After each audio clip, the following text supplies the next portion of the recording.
font l'actu et ils sont sur un GFM. 7h45, l'invité du jour. Il est tout juste 7h45. C'est vrai que c'est un sujet pas évident à évoquer, mais il nous paraissait important de le faire quand même. 720 000 personnes se donnent la mort chaque année dans le monde. En France, les chiffres sont environ de 9 000 suicides chaque année. C'est cette thématique qu'aborde Charline Schimenti, une habitante du secteur de Troncé, une Bourbonnaise, donc dans son ouvrage qui s'appelle Parfois aimer ne suffit pas et qui vient de paraître. Charline Schimenti qui est avec nous ce matin. Bonjour. Bonjour. Et merci d'être avec nous en direct ce matin, habitante de Troncé, j'ai résumé, voilà, mais c'est un livre qui est made in série ou dans le secteur, en gros, c'est ça?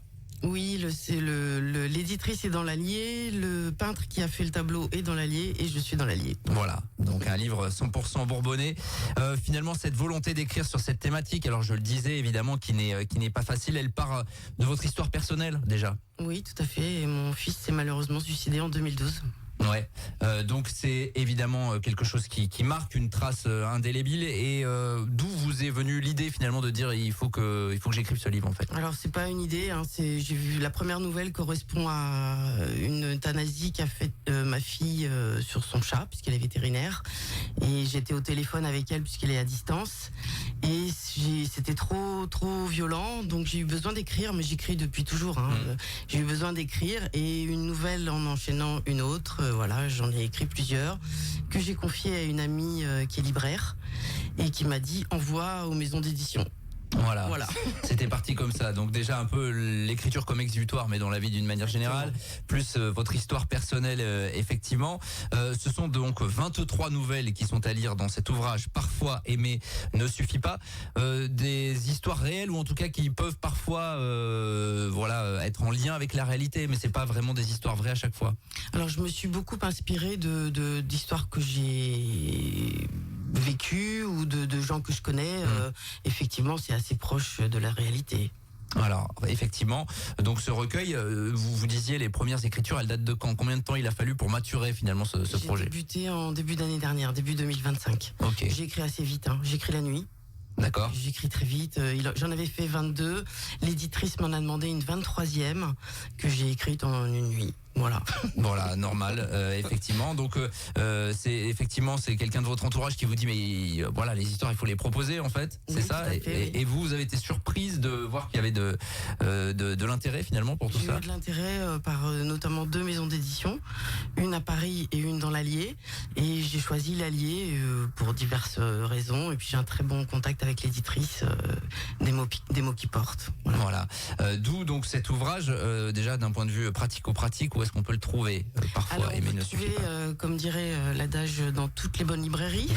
Effectivement. Mais on peut le trouver sur le site de la maison d'édition Les Mots qui portent.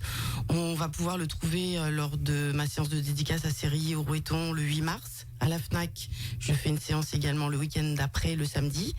Je fais une dédicace aussi à Néry-les-Bains en fin de mois, fin mars. Voilà, et après on peut le trouver normalement quand on tape Parfois aimer ne suffit pas sur internet, on peut le trouver en ligne. Est-ce que ce recueil finalement, cet ouvrage-là, pour vous, ça fait aussi partie de finalement de ce que vous faites pour extérioriser tout ce qui a pu vous toucher? Oui, tout à fait. Après, c'est un long chemin. J'ai pas été capable d'écrire tout de suite sur ce sujet-là. C'est un très très long chemin. Les gens qui restent, voilà, je pourrais en écrire un autre. C'est peut-être une idée pour l'avenir. Si ça n'existe pas déjà. Mais voilà, c'est un très long chemin. On est capable moi en tout cas, j'ai été capable d'écrire, vous voyez, 13 ans après, quoi. Ouais, c'est ce laps de temps, il a fallu finalement. On passe par diverses étapes. Le corps humain est très bien fait. On est choqué au début, donc il y a une espèce de protection. C'est-à-dire qu'on réagit, on réalise pas du tout. Après, il y a la colère, il y a la tristesse. Enfin, il y a vraiment plein de phases. Et puis, heureusement, le temps. C'est un message que j'ai envie de délivrer, qui est pas facile à entendre au début, mais le temps fait son affaire. Et même si on n'oublie jamais, on le vit quand même heureusement mieux après quelques années. Enfin, en tout cas, c'est mon cas. Je le souhaite à d'autres personnes. Ouais. Alors dans la préface, le livre est préfacé par Jean-Jacques Richard, qui est le fondateur de l'association Revivre après l'emprise. Il écrit, c'est pas seulement un recueil de témoignages, c'est un cri. C'est un peu comme ça que vous le voyez également, cet ouvrage-là? Oui, oui. Enfin, moi, j'avoue que j'ai un peu de mal à l'analyser puisque je l'ai écrit, mais oui, ça sort ça sort de moi. Oui, c'est un cri. Oui, on peut dire ça. Et le suicide, c'est un sujet qui est tabou, surtout. C'est aussi l'intérêt d'un livre comme celui-là, c'est de sortir du tabou et de dire on peut en parler en fait. Oui, il faut en parler. Il faut en parler le plus possible, effectivement.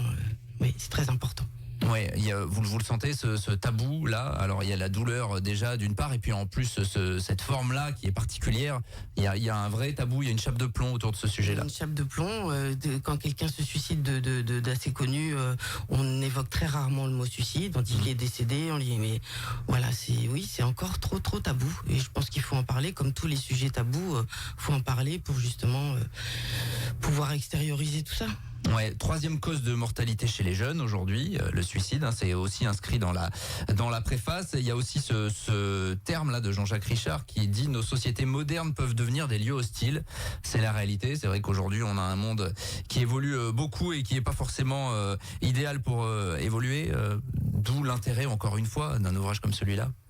Oui, je pense que les jeunes être jeune aujourd'hui, c'est pas forcément évident. Moi, j'ai des enfants, donc oui, il faut les aider le plus possible, effectivement. Alors, on vous invite évidemment à lire tout cela. Donc 23 nouvelles, vous l'avez dit, ça part d'une nouvelle qui est en lien avec l'activité de votre fille. Ça s'est enchaîné assez rapidement ensuite, ces histoires. J'ai ressenti vraiment le besoin d'écrire d'autres nouvelles, oui. Ça m'a fait tellement de bien la première que j'ai eu besoin de ça, oui, tout à fait. Toujours en lien donc avec cette thématique-là, comment vous êtes inspiré finalement pour écrire, parce qu'il faut quand même à trouver les histoires de 23 nouvelles comme ça. Il y en a beaucoup qui sont, je vous dis, qui viennent de ma propre vie et de mes propres connaissances, notamment l'agriculteur creusois. C'était un voisin quand j'habitais dans la Creuse. Enfin, voilà, il y a plein. Et puis après, j'ai fait un peu de recherche aussi, justement sur cette thématique, puisque je m'étais jamais vraiment intéressée à ce sujet parce que trop personnel. Et voilà, et j'ai trouvé des histoires qui m'ont inspirée. Des histoires donc qui sont à lire dans Parfois aimer ne suffit pas. Le cheminement ensuite, à partir du moment où l'éditeur est contacté, vous avez un retour. Comment ça s'est fait? Ça s'est fait assez rapidement, la suite? Ça s'est fait très rapidement. Le retour a été très positif. Donc c'était vraiment encourageant finalement. J'aurais dû envoyer des choses avant. Vous les avez toujours décrites? J'en ai plein dans mon ordi. ça peut ressortir à tout moment, bien évidemment. Donc ce livre, vous commencez à le présenter. Je crois il y a quelques jours, vous le faisiez notamment à Séry. Alors à Aîné-le-Château. Château. Oui. Faut pas que je confonde. Non. C'est à quelques kilomètres évidemment, avec un accueil qui est vraiment très favorable a priori. J'imagine que ça doit toucher. Les gens sont venus vous parler. Les gens sont venus me parler. Alors on n'avait pas trop le temps parce qu'il y avait vraiment énormément de monde, mais c'était très touchant, très encourageant. Alors après il y avait beaucoup de personnes qui l'avaient pas encore lu puisqu'ils l'ont acheté ce jour-là, mais c'était génial, vraiment beaucoup de bienveillance, beaucoup de Vous pensez que justement chez d'autres personnes qui ont été victimes finalement de tout cela, ça va résonner finalement, c'est un peu le but pour vous, et qu'on va venir vous voir en vous disant mais vous avez eu raison de faire ça? On me l'a déjà dit. On vous l'a déjà dit, voilà, j'imagine. Effectivement, oui, c'était un peu le but aussi, oui, tout à fait. Après, l'écriture, c'est quelque chose d'assez égoïste, on le fait pour soi au départ. Mais le fait que ça résonne chez les gens, c'est génial, oui. C'est un peu le but aussi. Oui, tout à fait. Sinon, j'aurais pas envoyé aux maisons d'édition. J'aurais gardé ça pour moi. Ouais, bien sûr. Et vous le disiez avec le message de dire, le temps fait son œuvre finalement, et on peut se reconstruire même si c'est dur, même si c'est douloureux.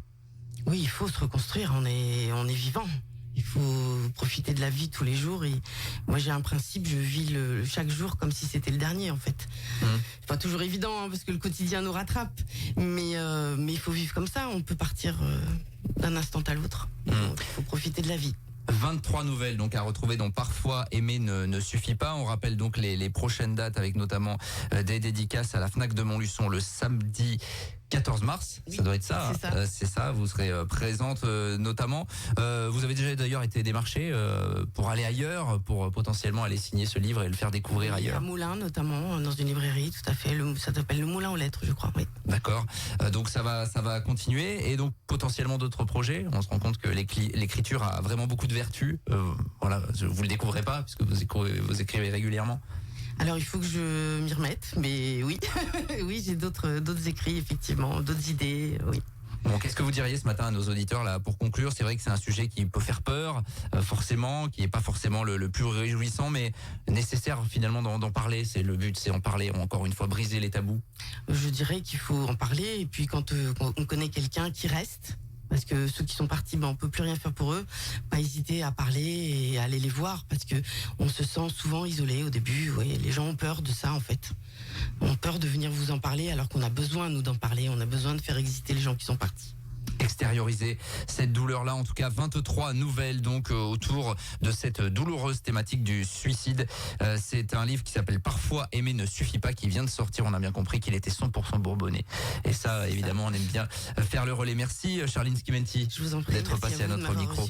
Et bonne continuation évidemment pour la promotion entre guillemets de ce livre. On rappelle notamment dédicace entre autres le samedi 14 mars à la FNAC de Montluçon. Il est 7h presque 56 minutes sur RJFM. On est en direct et on revient dans quelques minutes.